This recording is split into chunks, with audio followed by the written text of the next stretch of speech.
100.9.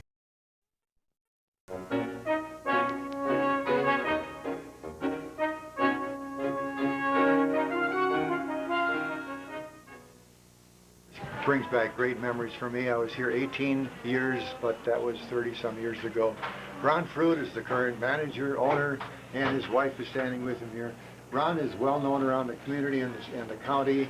He is MC for many events, and so we don't have to worry about turning it over to him and lead us on a little tour of reminiscence. And for people that don't see you normally and hear you, this may be a revelation. Well, and we'll hope it's not just a terrible, terrible nightmare come true. You know, we've often said here that many of us have a face made for radio, and so, but we're glad to have you here. Joe, we're delighted to welcome you back and have enjoyed the friendship that we've had here at WRCO Radio for many years. And of course, many people who are watching this program have been good listeners of WRCO Radio for many years. So really, there's a lot to see, and so many people here, but we're glad to have them inside the building to be able to see. This is my wife, Beth, and we made an agreement when we bought WRCO Radio that I would be the one that talked and she would be the one that wouldn't. And out of, you know, sincere love and respect for her, we shall maintain that agreement today, and I shall be the one who talks, and she probably will be the one who won't. So Beth, is this the way it is at home too, or do you get your words in? Oh, I get my words in at home. Good deal. Well, we've talked about it. That microphone, that's my job, and she'll be happy to use an adding machine and a pencil, but microphones are mine. You can feel lousy, but still put on a happy voice, and that's the beauty of radio.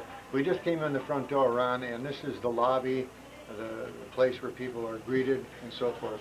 Nice job of decorating. Well, thank you. I think your wife had a hand in that, too. All of the hand in that, absolutely. In fact, this used to be Hala People's office many years ago. Before the addition went on. And of course, we go back to the 50s, and you know, there have been many predecessors here, and much of the history, Joe, you know better than I, having been here and lived it. This fall, it's 50 years, and it doesn't seem possible. October 18th, a half century of broadcasting. And what's really fun for us is having people say, I remember where I was at and what you said on the air, not me, but what WRCO did, October 18th of 1949. That's right. And so for many of them, that was a very special day. And we've tried to conjure up in our mind, what would it be like to be able to turn on the radio after having been in La Crosse or Madison, you know, to get your radio signal, to suddenly have a radio station that cared about Southwest Wisconsin and Richland Center.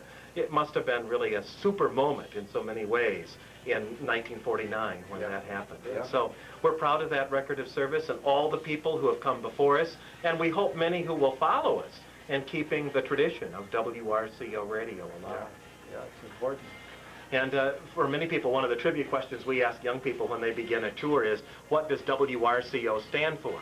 The W is an arbitrary letter that means that we're typically east of the Mississippi River. Radio stations that begin with K often are west. The other thing is that the RC stands for Richland Center, and the O for Overgard.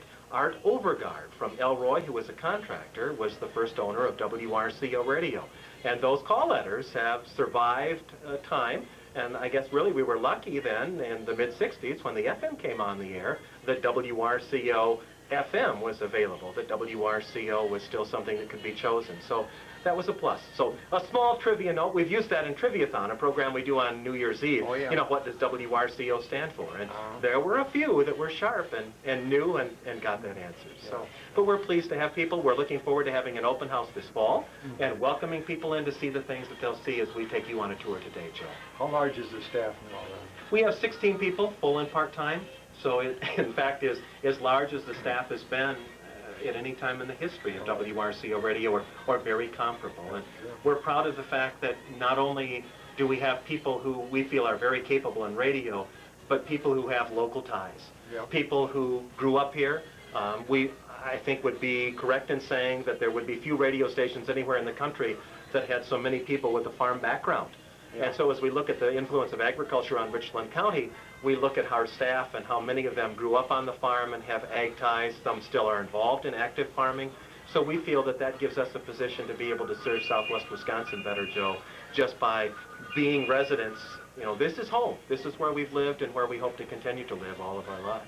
We'll reminisce as you take us on the tour. Things will pop up, but Do you want to start which way? We're going to go right on inside the building, and what we tell the kids is, and I guess it's not a problem for listeners today, please ask any questions you have, and you know, don't touch any of the switches. So I guess that applies to you and Ben, and we're going to trust you. So come on in. Okay. We're glad you're here. Ron, this is very familiar. I don't think it's changed well, the records have changed. The records have changed, but you might be surprised. Some of them haven't either. Yep. Some of the records are probably here, and we're here from the 50s, certainly, as we turn back time. And they're a part of the radio station that we never want to lose. In fact, Joe, this was really the heart and soul of the radio station, affectionately known by the employees as the record room. And the record room was where you started your shift every single day. You came in, pulled your records for that day, got ready to go on the air. It was a place where the old AP machine, the old teletype, in fact, this was the cupboard that we now simply use for storage, but it was the teletype cabinet. And it was built in because the teletype was so loud, hammering away, this dampened the sound. And they had acoustical tile on the inside. Acoustical tile on the inside. We'll see how we solved the problem of observing it when we go through the other way. You asked me about that. But that was where the news director then did a lot of tearing the wire and preparing information that came across the wire. And so this was a central point on the radio station for virtually everyone. And so now, not quite so much, because the records are here for once in a while play, and everything else is on computer. All of what used to be the wire and the teletype has been replaced by a high-speed computer printer, and we're able to access it much easier, much more quickly, and we only print what we need when we need it. So it's really made a difference. But we have saved the records. There are times when we'll never be able to get those songs again. And so they're an important part of our history and being able to share that with people. When you spoke about the teletype, I recall the Bing, Bing, Bing one was a very important story. Mm-hmm. And I remember opening this up and reading there, the president had been shot in Dallas. And, oh, man, I had to go on the air, and I just was shaking. I just couldn't believe it. But that was just one of the many events that a lot of people toured this station. I have to just jump in here, too, and on the back door, one winter night, Bobby Kennedy was standing out there in the snow. I heard that story, and, yes. I'm Bobby Kennedy. I'm here for Jack. Is there any chance we can get on the air? You betcha. Come on in. No hat, snow all over his head, and good memories. And Rose, the mother, was back in the big studio, and some of the others of the family, and other political figures of that time. They had to come to the small town. Television was in its infancy. Mm-hmm. Radio was key. Well, and I think that there are many times when lesser-known names have been here, but when they came, they were a lesser name. But later in life, then, right, you know, really went on to accomplish, you know, some very major things. You're absolutely right. And it was a key. It was a way to reach people. And we really believe that's still the case. And I guess that really is our whole focus, Joe, as we look forward to a new millennium, is being able to, in a world that has so many means of communications, to be able to allow radio to still be that community voice, mm-hmm, that opportunity for people, that, you know, that local tie. And that's where we believe community service comes in, and that's why it's really at the top of our priority list of things we want to be able to accomplish for Richland Center. But as technology changes, who knows what will happen? I mean, now we can, although I'm amazed, Joe, at some of the tapes that we still have, and we don't have a lot of them. It would, if we kept all of our program that was recorded, it would just take tons of tape, and it would be impractical. But the quality of the recordings, many of the old recordings the station had, going back to interviews with such notables as Frank Lloyd Wright, amazing quality, mm-hmm, just amazing, you know, that you were able to do those things and to have it sound that good. We pride ourselves in having something that sounded that good today.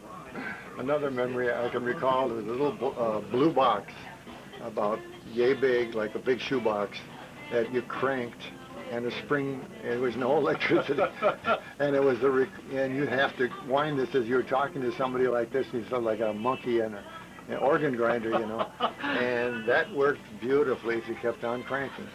Otherwise, not. So you were the Energizer Bunny yourself, right, as you went out to do an interview. Right.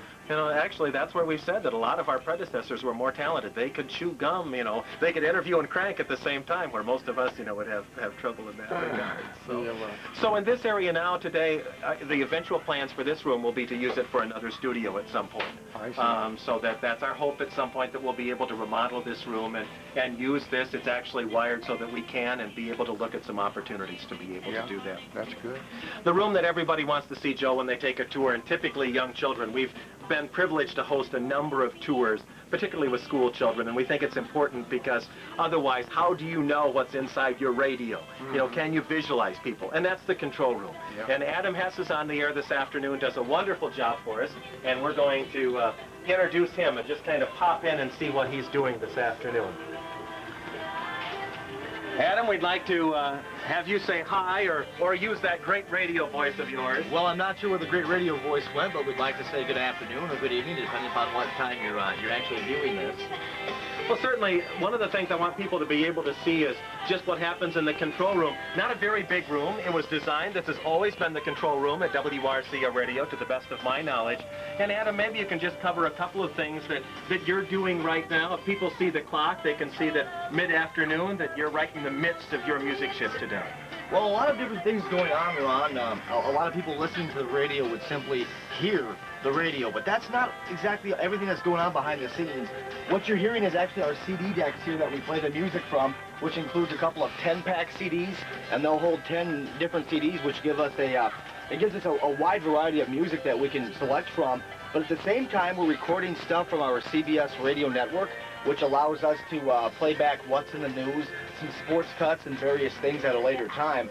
And we record them on, well, it's not a new form of recording, but it hasn't exactly gotten to the general public as quickly as maybe Sony thought it would. It's called a mini disc, and what it is, it's just a miniature CD inside of a plastic case. I need to reach up here and get another song on. Exactly what this does is it allows us to record things digitally and erase and record and erase and record, and that's been a great benefit for radio stations, including ours. And we still use carts, which means I'm getting ready to play a commercial break here, so I'll load these up in our cart deck. And after this Martina McBride song is over, we'll be going to a commercial break and then playing some more music for the afternoon. You know, one of the nice things, in fact, Joe, I think, would probably think that we just were soft and had it real easy, but Ben, I'm going to have you just take a shot and take a look at the big weather picture in the control room up on the wall. Joe will think this is great. There was a day when announcers had to walk outside in the midst of a snowstorm or a driving rain to see what we were doing. You know, we work real hard now. We observe all those numbers on that changing board and just enjoy it immensely. Notice the wind chill today is not terribly substantial at 74 degrees. No one's going to be hurt by that, but that's really nice. I mean, technology has given us the chance to do some things that we really enjoy and make our job easier. Well, I'll tell you, Ron, one of the nicest things about that whole weather board is we can actually stay dry while looking up there. And you can see the rain today, it's reading none. We haven't received any rain, but it's awfully nice in a monsoon-type downpour. We can look up there and simply say, we've received a half an inch of rain, and not have to step out of the control room and go outside and actually get drenched, so we can leave the umbrellas behind. You know, we hate to admit that. You know, we'd like to have everyone think we're those, you know, rough, you know, blizzard launching people, but we're maybe not. that needs to be edited out. Yeah. Thanks, Adam. Adam really works a long afternoon shift, Joe. He starts at 11 o'clock in the morning, is on the board until 6. Takes over for Phil Nee. Right now we're using 3 people during the day. Phil signs on our Monday through Friday basis, works until 11, starts at 5, and then Adam works from 11 until 6, and Tammy Kilby, who we'll meet later on, then goes from 6 until midnight and finishes up the day. You know, that's stressful. You have to be laid back and not worry about things, but it's almost out of control room. Yeah, things going on, and you have to remember this. The hardest thing is if we change shifts. If you do your own shift regularly, then you're used to what happens. Yeah. But I think it's like everyone else's job. If you're used to doing what you do, it's pretty easy. But if you're doing something that somebody else regularly does, that's hard. I mean, you really have to think then. There's no instinct or no built-in habits that let you get through the day. And this the transmitter room. Yes, this is the transmitter room. One of them looks familiar. One of them will look familiar. In fact, this is a spare. This really served WRCO Radio for many, many years. This is our FM equipment here, and we can begin with this. Our FM transmitter is remotely located. It's on Tower Hill And if people look up and see the Cellular One antenna and the GTE tower, they'll see our antenna on that as well. This equipment, I've explained to many people, school children included, that this is kind of similar to the dash on your car. That you don't necessarily know how the fuel gauge works, but if it's on E, that means you shouldn't drive too many more miles. And so for announcers and those of us who come out and look at it, we can know exactly what the station's doing just by using these as indicators. Our engineer, Dennis Baldridge, makes a weekly visit and inspection of the equipment, keeps things tuned up, and then uses it to maximize our signal and make sure that we're in compliance with the requirements of the FCC. Our FM now is 6,000 watts. That's an upgrade. Originally, it was a 3,000 watt grant. The AM in 1949 started out at 250 watts. Later, we were able to be 1,000 watts during the day, 250 watts at night. Then subsequent to that, we were able to be 1,000 watts 24 hours a day. We currently are on 19 hours, but we could be on 24, and some point in the future, that may be a practical aspect for WRCO radio. This was the original, or not the original, but this was one of the earlier AM transmitters. Served WRCO radio very well for many, many years. Subsequent, though, to that, we purchased this transmitter. This is the current AM transmitter, so when people are tuning their transmitter to WRCO FM, or AM I should say, 1450, this is the unit that's generating the signal that they're hearing. So much smaller than the previous transmitter, and its power output is created with a lot less electricity usage. Some important equipment in this rack that's immediately to the right of the AM transmitter, and one of them is one that I think people hear quite regularly talked about, and this is our EAS unit. And it doesn't look like anything special, but it is the one required piece of equipment in every radio station in the country. And the EAS is the Emergency Alert System. It is what we use to send tones, and the unit we receive tones from to alert people in case of a weather emergency. And we, at some point in the future, will be able to say to people with special receivers, this is a warning only for your area, and only receivers will go off in that area, somewhat similar to what the weather radio is now. This unit allows us to monitor other radio stations. In fact, we are assigned by the state to monitor WHHI in Highland and WOLX in Madison. We not only monitor them, but also the new Richland County weather radio, and whenever they send a certain set of tones, this unit then immediately begins to broadcast and print the information that those radio stations or that the National Weather Service is transmitting. So we immediately begin to receive that, and that's the way we stay in touch. If in fact there was an emergency of some nature, and typically it's weather, but maybe it's a civil emergency or something else, and it was required right now for all radio stations in the state to know, we would then be able to hear it right on this unit. It would immediately begin to work, and we could either put this unit on the air or relay that information to our listeners. Otherwise, we have equipment very similar to the FM that allows us to fine-tune the AM and keep track and make sure that it's in compliance, that it's working as it's supposed to, throughout the course of a broadcast day. Boy, what's the unit behind you? This is outdated, and it's actually just sitting here because it's taking up floor space. But we used to use all of our music on reels. In fact, we went from records, and then I think people remember when there was a time when people thought, what's going to happen? Will records still be in touch? Will we be going to CDs? Will it be cassettes? And at that time, we left our records and went to a tape music service where we, from a company, would buy tapes that were made specially for radio stations and would play on units such as this. Why did we have 4? Well, you had some backup, but we had different tapes so we could play a mixture of music, which we've always done. And so the 4 machines allowed us to do exactly that. But really, that's outmoded technology, and by the time people come, we hope on the 16th of October, as we have an open house, we'll be displaying some computers that will be the next step to play all of our commercials and all of our music, saving really, in a very basic sense, sound files on large hard drives to be able to play that and manipulate it. And so it really is the way of the future. There are many radio stations that right now are completely automated, that have nobody in the building for a good part of the weekend, and maybe a good part of the evening. They're allowing computers to do a lot of that work for them. At this point, we felt really good about having people on the air. And that's been our strategy and our focus, and will continue to be. We hope simply the computer will be a good control room tool that will allow that announcer, he or she, to be able to do a good job of playing commercials, have a better sound for our clients and a better sound for our listeners. And if we're able to accomplish that, we've done a good job of the things that we want to be able to do. Great. Next stop will be Studio A. We'll stop in and see what Phil is doing this morning. In fact, if people were coming here, they would be in a position where if they were going to be on the morning show, they would be coming in and visiting the studio. In fact, I think I saw Phil talking, so I'll open the door carefully and see what he's doing. Well, he's not in the midst of conversation, so come on in. Let me introduce you to Phil Nee. Phil is our program director at WRCO Radio. And in fact, from the time when I was program director, he was the first person that I ever hired. And so I've assumed that we made a pretty good choice that day when he started in, what, 1986?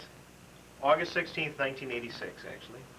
A lot of people hear Phil's voice doing sports, signing on for us in the morning, a lot of commercials, and is responsible for a few lies and exaggerations that appear on the station every once in a while. That's not true. I feel like I'm on 60 Minutes here. You are. Oh, yeah, that's...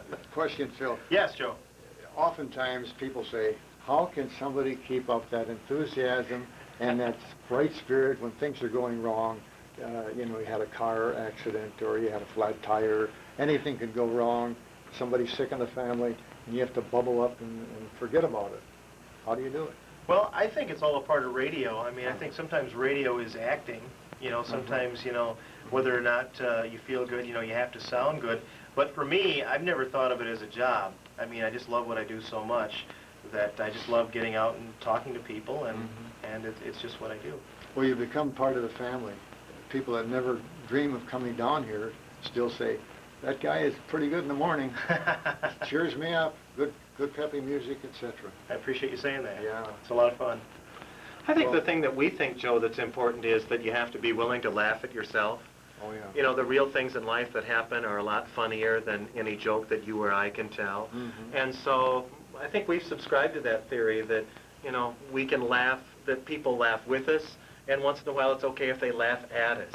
And so everything from Moline stories, of which we've certainly told our share of. In fact, we've said of Minneapolis Moline advertised as much now, not every last one of them, if Moline advertised as much now as, when it was in its heyday, that who knows, we could have had a growing force of Moline tractors in southwest Wisconsin. But we have fun with that, and it's interesting some of the comments we've had back. But we typically, whether it's Sassy, Phil's dog, whether it's cooking or whether it's Tupperware containers of mold in the refrigerator, there's nothing sacred and nobody gets a break at WRCO Radio because we disclose every embarrassing piece of information we can find on each other. That makes good radio. Well, we think so. We hope so. So this unit, what can this be? You tape people here? You tape your shows ahead of time sometimes? Oftentimes, right, we do a lot of the commercials that you hear on the radio here. We also have what is called a hybrid unit, and we do interviews from here where we can talk right in the microphone and bring the telephone right over the control board. And Ron does his morning show from back here. This is really, and we use this for an auxiliary control room part of the time if we need to. If we need to work in the other room, that we're able to do that, and so that works out real well. I think also that we're lucky to have this studio. A lot of stations have not had a studio that was this large. And of course, you may remember much better than us, but this was where a lot of live radio occurred in WRCO's early days.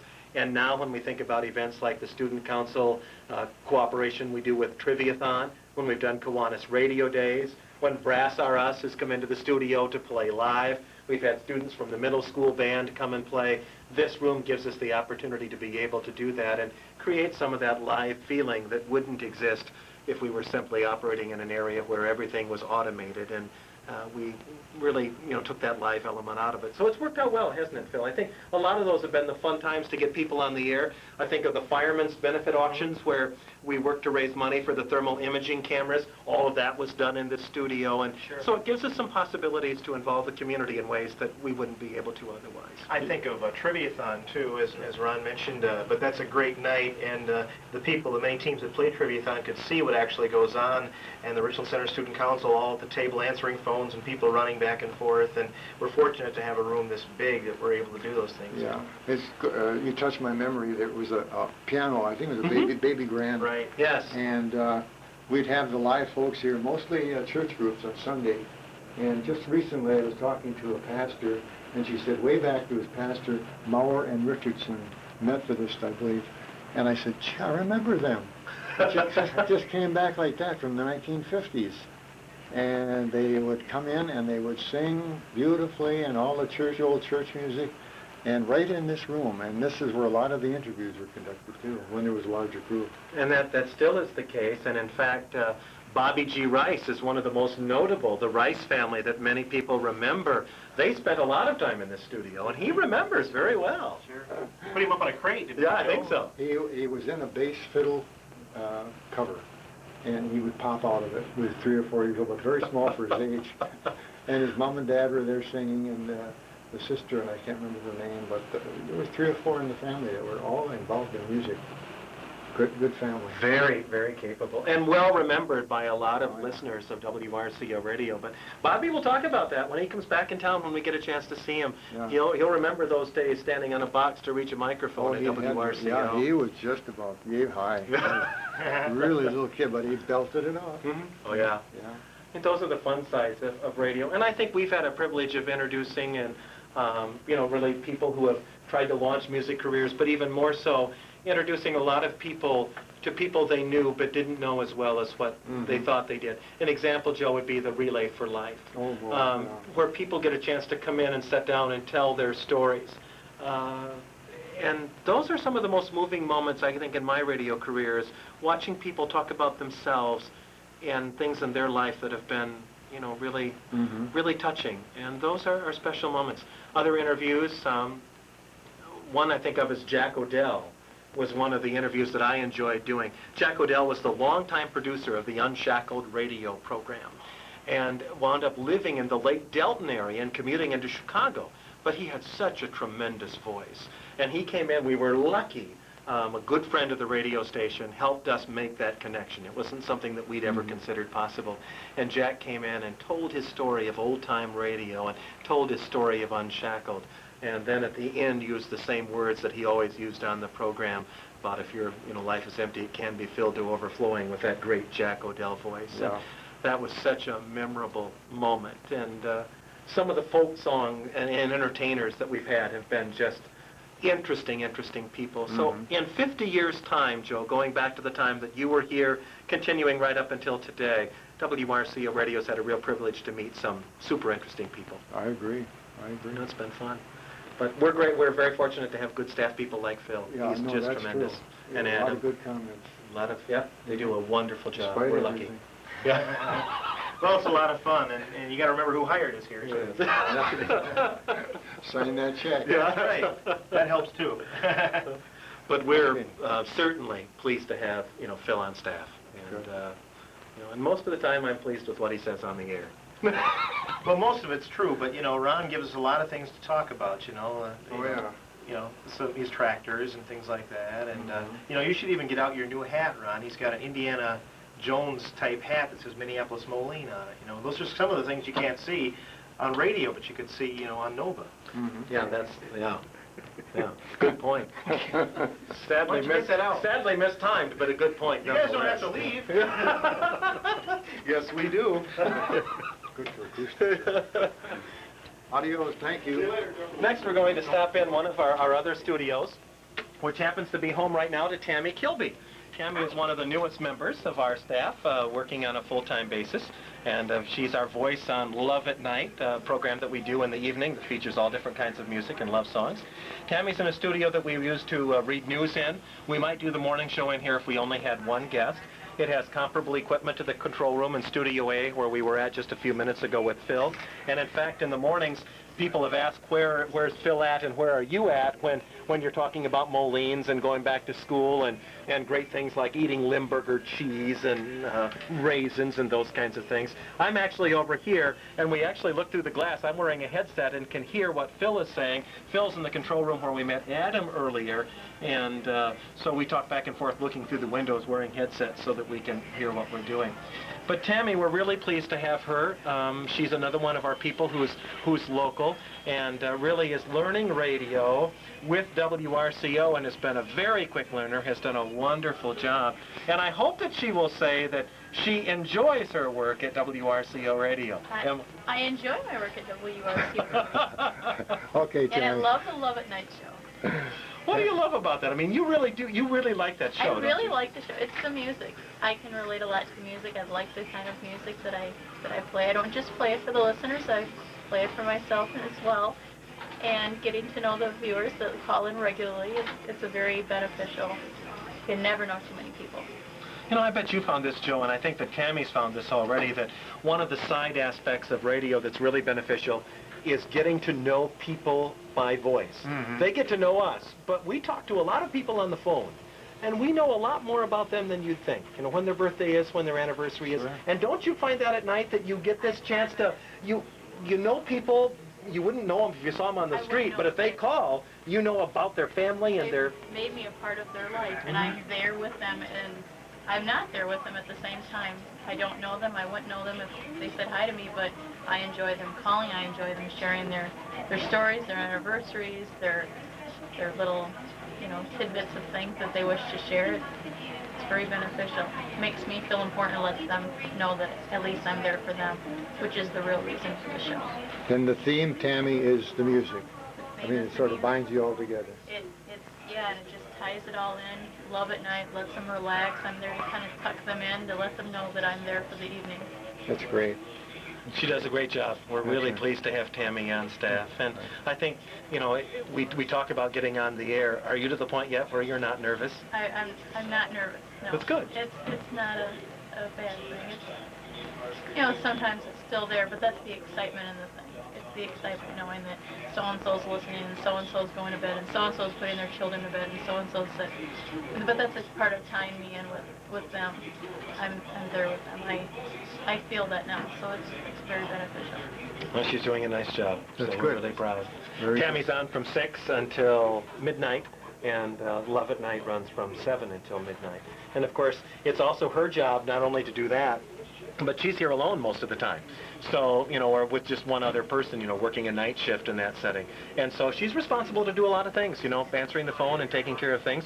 And with the beginning of high school sports this week, with school back in session, she'll be our key engineer. She's kind of the silent partner in a broadcast that comes from, be it Camp Rando, where Ithaca's going to play, or Elroy, where Richland Center will be involved in the ball game. It's her job to make sure that all of those technical connections are made right, all of our commercials are played at the right time. So you're not hearing her and you're not seeing her, but she's a very integral part of what we're doing with the ball game. So. Did you know you were that important? Oh, yeah. Yeah. We tell her. We try to remind her. All know that we're very important. Tammy, it's nice to see you, and I'm sure it's nice for people to see you. It's, yeah, probably the first time they get to see you. Yeah. You know, put the face with the voice. Thanks, Tammy. You betcha. Thank you. Going to stop next and visit with Stacy Kleist. Stacy's voice is heard on the station reading news, and really that's her primary focus and job here at WRCO Radio. And she's been with us since 96? 96. The fall of 96, so she's coming up on an anniversary and has done just a super job. I think one of the things, Joe, that, and of course you can identify very well with Stacy, because news was You're at the your city heart and council soul. all the time.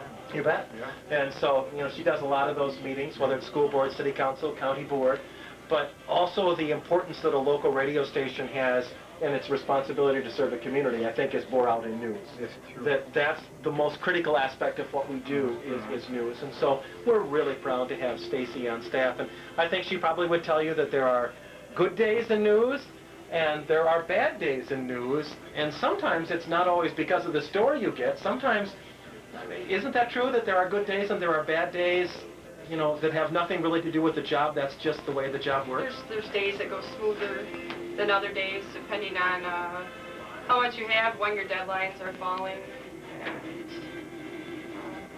It's rewarding, though, The isn't it? pressure is different days, but it is very rewarding, and it's very driving, I think. It's a real challenge some days, and that's good. It's a positive kind of challenge. Stacy and I actually work together quite often because I will start in the morning and do the morning news, and then she takes over when she comes in at 8 o'clock where I left off. But she's responsible to go and visit, you know, city offices and county offices, the police and sheriff's departments on a daily basis or every other day basis, depending upon the office and the schedule of the people that are there. But I think Stacy would agree with me. News can be really rewarding to be able to do a story that really helps people. But I think there are also those days where we feel the pain of people who have had an accident, have had a disaster. You know, if you're reading the obituaries, which are an important part of what we do at WRCO Radio. They always have been, and they always will be, given our current means of communication in our community. I mean, I think some days don't you empathize? I mean, sometimes doing news can be real discouraging, but I think we've tried hard to also do the stories that are positive for our own benefit, but also the benefit of people who listen. I think because there's always both things going on. As you say, there's tragedy, but there's also very positive things that are going on in the community and positive things that affect everyone. And it's really rewarding to report on those things. And it's hard sometimes to report on things that aren't so happy and things that are more tragedy, especially if they're people that you know. And the chance of that happening in this community is pretty great, having grown up here. Yeah, you do know a lot of people. And it's just a reflection of life, isn't it? The good and the bad and different. Well, we talked about the teletype. I'd like to have Stacy just kind of punch up. There's some aspects that we can do, and it's not a lot different than what people can use on their own home computer, quite frankly. This computer is fed by satellite, so it updates a lot faster than what an internet connection would. But a lot of the information is really nice for us, just to be able to see and look at radar and be able to see where range towers are at. But we can look at different things and see some regional radar. Right there you can see that if you can find Richland County, and depending on how steady Ben is with that camera, zooming right in there on where we live and where we work and so forth. No precipitation there this afternoon. Weather is probably the hardest thing, Joe. If we'd have chose to be a meteorologist, that's the old line that you could be wrong most of the time and still keep your job. Their job isn't an easy one, and we have really sources of the National Weather Service here on this machine, which also now is our modern-day teletype. This is simply a computer that takes downloaded information, and this is our wire. This is where we receive AP material. We also receive our state network wire on this. We also get a lot of our sports, all of our weather information, except the relationship we have with the Channel 3 News 3 meteorologists in Madison, who regularly call us with forecasts and do those. But Stacy, in fact, just demonstrate, if you would, for a second, Stacy, how you'd pull up a newscast coming up where we're able to pull wire or some of our state news off. That automatically downloads from the satellite, and then she can just simply turn it off whenever she wants and have a complete newscast. In your day, and my day early, if you ran out of paper, you ran out of news. Because if it garbles on you, it should be ripped. And so, things have come a long ways. It's much nicer. And if you print it out, you take that in the newsroom. Yep, print it out and take it in the newsroom, make decisions with that. That is all state-based news. Everything that's local, of course, we bring ourselves, and that's the computer that Stacy's sitting in front. In fact, we don't know how we get along without it. We look at guys like you, Joe, and we say, how did you do it? It was easy. And the real truth, the real story? No, it was difficult. It was difficult. And, I think there's something that we need to say in today's modern age with all the technology we have, is you look at people like you who I think did a great job with local news. And my father would always say, be quiet, Joe is reading the news, because WRCO is what we always listened to when I was a kid. Joe is on with the news, I wanted quiet. And of course, Tim Moxness, whom you remember, the predecessor of yours, I had him for a 7th grade science teacher, in fact. So I knew him. I just couldn't make the connection between Johnny Martin on the air and Mr. Moxness in the classroom until he then became news director and started using his real name. But looking at the tools that you had and the quality of product that you generated, the Walter Cronkites of your generation, who really were responsible journalists, prepared tremendous newscasts, and gained the respect of the entire country. Did that with a typewriter and a telephone, or maybe just a journalist pad. Look at all the equipment we have today. We, in many ways, are having a hard time holding a candle to the people who had less equipment. So, in essence, it's not equipment that makes good radio, Joe. It's a good heart and a desire to serve people. And I hope that that's what we can be remembered for by those who will come after us, that we're not so enamored in equipment that we forget that it's people we serve, and it's people that make equipment go. For Stacy's benefit, we know that it all looks great here, but to get the local news, you have to know how to write it up and cover it and deliver it. And gain people's trust. Yep. And so that's one of the reasons we're proud of Stacy, is because we believe that people do trust her implicitly, and they know how hard she works to try to get information accurate and on time and to get it right. So that's important. Stacy, don't blush. We're lucky. She's another one of our... In fact, Of course, she graduated from the University of Wisconsin with a journalism degree, has a strong ag background, so we're delighted to have her. She was out to campus, too. Yeah, got that good start at the University of Wisconsin-Richland like so many of us did. You bet. Excellent. Good. Thanks, Stacy. Next, we'll go and meet Norma Frank. Many people don't know who Norma Frank is, but if we mention the fact that she was Vanna, they would right away. Now, I'm not sure whether she's really talking on the phone at this moment or she just decided this would be a good time to take a phone call because Ben and Joe are here with the camera. There's a good chance that she just really, well, she is on the phone. I'm embarrassing her. But it's not the first time that we've embarrassed her, and it won't be the last either. Well, She I'll does let a you talk to tremendous Stacey, job but and she's really just a works hard. She's kind of the heart and soul of the radio station in so Stacey? many ways. In the traffic department.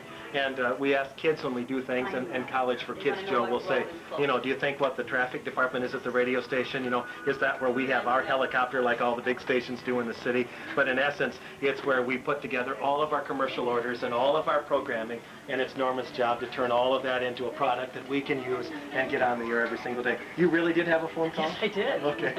It was a very important call, Ron.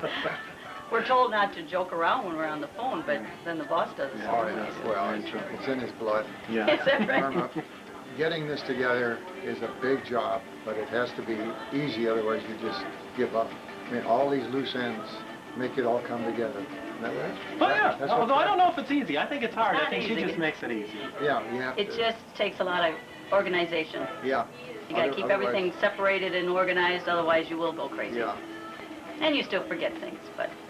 She cusses her computer once in a while, but, Yeah. you know, I mean... But I don't know what I'd do without it at this point. When I first started here, it was in '70, and this is just day and night right now. I mean, I wouldn't go back to those days for anything. No, that's true. Everything was wrote on by hand practically, or typed on a typewriter.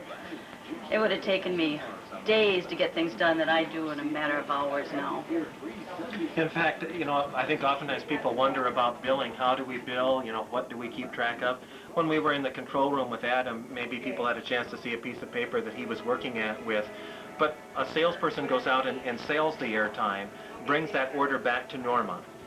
And then, of course, they have to determine what time of day that's going to run, and that's a part of the sale. You know, do you want these in prime time? Do you want love at night spots when Tammy's on, or do you want them in the news when Stacy's on, whatever? But Norma enters all that information in the computer, and really it manages that data then to be able to correctly place that commercial order so that it gets on the air at the right time. But then we have to verify to our clients that that commercial did play, and that's where the computer makes a big difference. And in areas of what we call co-op advertising, where vendors provide advertising dollar support for merchants, we have to verify that for them. And so we send an invoice that tells the time that that commercial ran. That'd be very difficult and time-consuming without the computers. Oh, yeah. We used to do it, but in 1999, more people are requesting that. We can provide more information and do it much more quickly.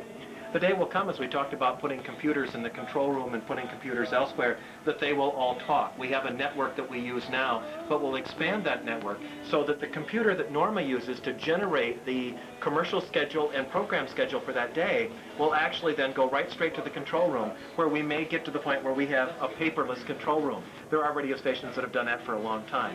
We haven't, but that will become a reality at some point in the future, to be able to say, okay, let this computer download today's log and be ready to go. Great. So it's enjoyable. But Norma has been with us a good number of years. Well, 14 years the second time around. I was here 3 years earlier in the 70s, but then I came back in '85. I've been here ever since. And people say, why do you call her Vanna? You want to tell that story? No, it's just silly. It was some crazy time when they were drawing a name, and Phil was working then. We went back it was on a Friday, and I come dressed down in jeans and a sweater, and I walked in the back room. Phil goes, "Oh, here comes Vanna in her sequin gown."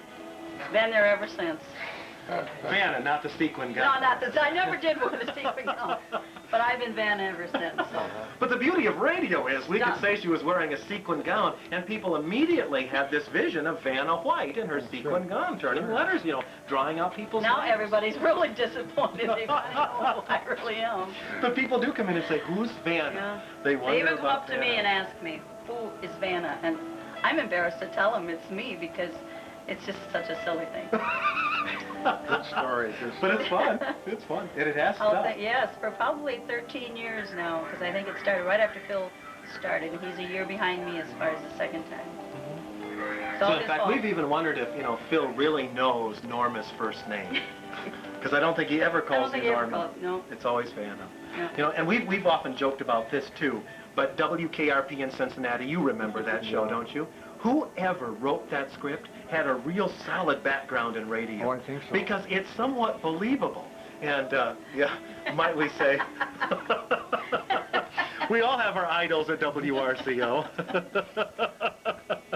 But somebody really had a handle on radio when they wrote the script for WKRP. That's right. I mean, it's a fun place to be, and as Phil said earlier, it is kind of a show business in a way, entertaining and so forth, and so we've got to have those days. We work in a close environment and work very closely together, and so I think the ability to laugh and do that works out well.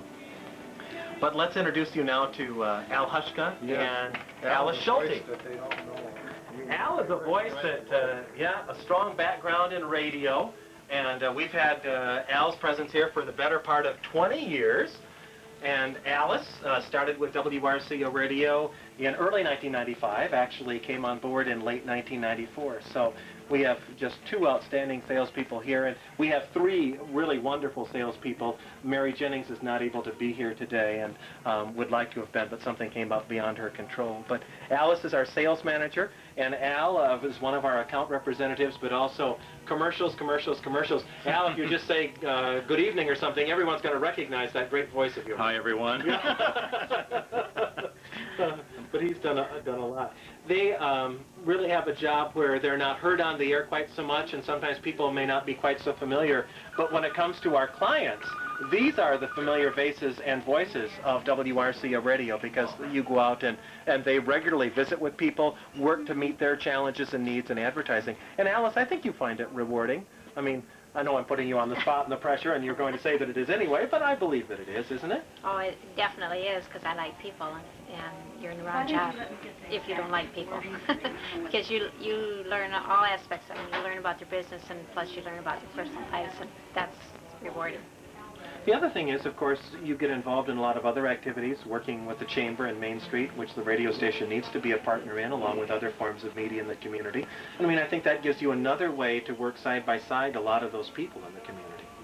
I'm on the Main Street Chamber Partnership Board, and I'm also in Rotary Club, so I work with a lot of businesses on a more personal level, and that's fun too. Alice came from an interesting background in radio sales, too. I think a lot of us, most of us have started at WRCO Radio and have been here. This has been our radio home where we learned and where we've continued to learn and grow. But Alice, you started in a unique situation that was a commercial Christian station that had a number of translators all over the state of Minnesota, practically. We worked in 200-mile radius, and it was the only radio station that I've ever, that started from the ground up. It was a brand new station, so I was out calling on clients, introducing something that had never existed in that area before. And everybody said, who in the world would want to advertise on Christian radio? So I had to learn the hard knocks the hard way, and so prior to that, I'd also been in my own family business, so I've seen all aspects of this. I've sat on the other side of the desk having radio people coming in talking to me. And so that's made my transition into radio that much easier. And we were just lucky that there's this fire chief at Hill Point that became the apple of her eye, and that's what brought her from Minnesota to Southwest Wisconsin. And so we've been fortunate to have her as a part of our staff ever since. So I got married, I think, 6 months prior to my coming down here. I should say remarried. I have 5 children. I left all but one of them in Minnesota. One of them lives in La Crosse, and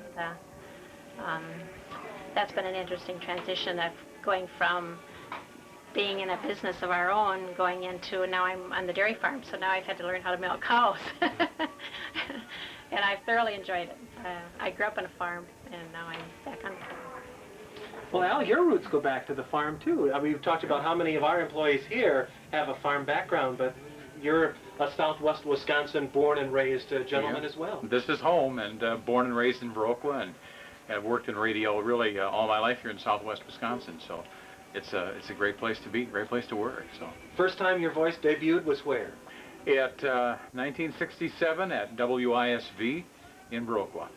And then from there, my wife and I were married in 1968, and we moved to Prairie du Chien. I worked 10 years there at WPRE before coming over to here. So, been here for 20 years now, so it doesn't seem possible. But you didn't start in sales. In fact, sales was something you had never done before WRCO, Right. and you'd been here a good number Right. of years first. When I first started here, I was on the air in the morning, and then they had the opportunity, I guess that was about 1979, I had the opportunity in 1981 to go into sales. I started out in part-time and then had the opportunity to go full-time, and been doing that ever since. And I agree with Alice, I really enjoy it.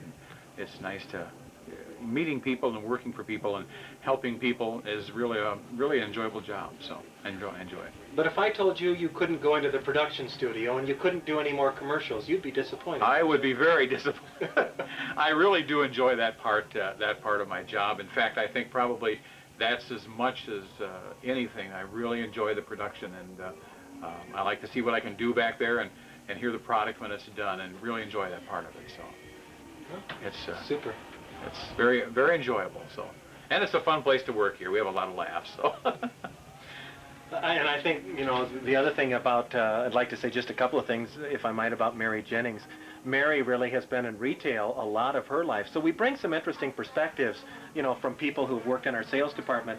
But people will remember Mary. She did her own radio commercials and worked with Al when she owned Mr. Appliance in Muscadet. Was right down on Main Street, of course, and worked with her son Bob, of course, and her husband Ray worked for the Wisconsin Gas Company for many years. So Mary was a radio advertiser, and at such time they decided to sell their business, came and started then selling advertising to others, and has done a tremendous job, and I think really empathizes well with the merchant who's on the side, like Alice talked about being the other side of the desk, to come back and actually do commercials for other people. And so she's another one of the voices that people hear on the air, and she's done a wonderful job in a career change that has some similarities but required her to learn a lot of new things along the way as well. And Mary's been with us, should have went and looked back at my records, but a good number of time. 5 to 7 years. 5 to 7 or 8 years, yeah. So she's really been a nice addition to our staff here in providing that kind of touch. So it's been a big plus. So we've got a great sales department, and we're really proud of them, and they do a really, really nice job for us. Good for you. Well, thank you, Joe. Thank you. Yeah, I just think it was a terrible shock, Alice, when you came from a Christian environment here. No, it wasn't. That was the nice part. Everybody up there asked me, too, how does that work? Well, Ron does a lot of lay speaking in his own congregation, so no, it's been a real Bring it right into easy society. transition. Smart remark. Congratulations. You're still on the cutting edge, Joe. Way to go. Just we'll put a set of headphones on you and put you in a studio. Oh, heck. No thanks for it. I think we'd love to have you sometime. Absolutely. But that really is the core tour of the station. This is Phil's office here, where he's able to do some sports reports here, and but otherwise we don't have a lot of space in terms of our building and where we're at. You don't need it. The important thing we have is what people can't see, and that's the voice and the ability to communicate on the air.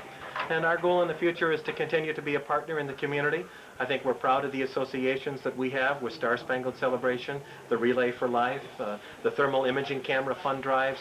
I mean, those are the things that, you know, really count for a lot of things. And if there is a niche, we hope it is that we don't have one. That we're a little bit of everything to all people who listen to the radio station. And so it'd be nice if Ray Schrader was here. I mean, people have reminisced with Ray for years. Done a tremendous job with music on Saturdays. I mean, he's been a fixture and a mainstay of WRCO weekend programming for a long time. And then I have a son, Greg, who does some part-time work with us. Dan DiFilippo, goes by Danny D on the air, but has done a nice job with us. Bill Twining and Dave Turk still come back and help us do a variety of things. And hopefully I'm not leaving anybody out, but Todd Albaugh, of course, our Chamber Main Street director, even comes in and helps us from time to time doing those.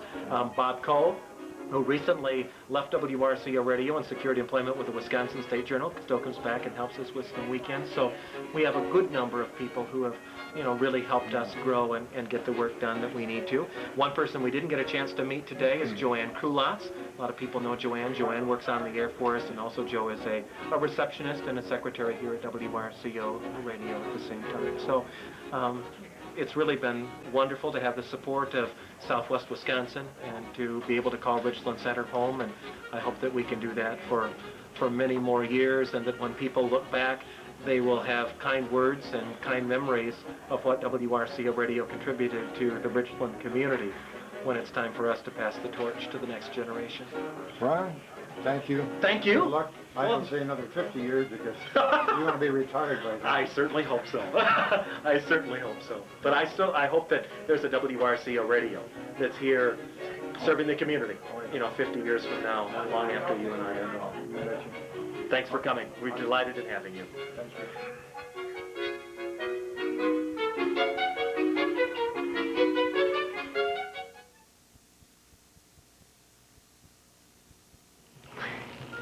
WRCO Nears an Anniversary is brought to you by the Goplin Agency, the insurance people, and by the City of Richland Center. Thank you, Goplin Agency and Richland Center.